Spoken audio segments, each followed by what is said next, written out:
we begin tonight with plans for another pipeline. This one, proposed by TransCanada, would run from Alberta's oil sands east to New Brunswick. It would open up new markets beyond those of the stalled Keystone XL pipeline to the U.S.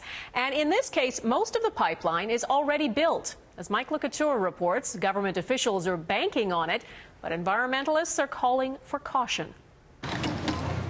As a taxi driver, Samuel Twilday's biggest expense is gas. And those wild price swings at the pumps drive him nuts. It does bug me. I mean, just I have to put in my pocket, just my income goes down. A new flow of oil from the west could help stabilize those prices.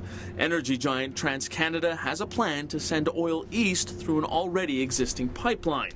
Now it's trying to get producers and refiners on board. Once the open season's done, we will have a very clear idea about what the volume and capacity of this pipeline will be, what the possible endpoints will be for the pipeline. Now, TransCanada plans to convert an underused natural gas line and add a 1,400-kilometer extension into the Maritimes. When the taps are turned on in 4 years, it's estimated the company will be able to ship roughly 850,000 barrels of crude per day to refineries in Quebec and New Brunswick.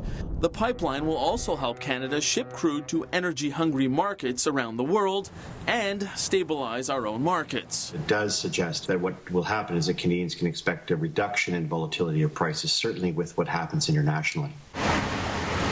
Arguing against more pipelines, environmentalists only have to point south to Arkansas, where a rupture spilled Canadian crude, forcing dozens from their homes and creating an ecological mess. And they say our oil production is outpacing our environmental regulations. There's already 5.25 million barrels a day of oil sands production already approved.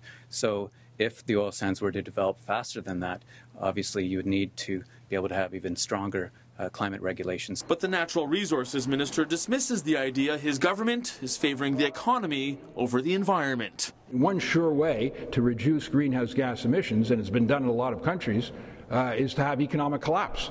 That's not the route our government wants to take. If this plan goes through, it could be a good plan B for the same company that has proposed the controversial Keystone XL pipeline to the U.S. Mike LeCouture, Global News, Ottawa.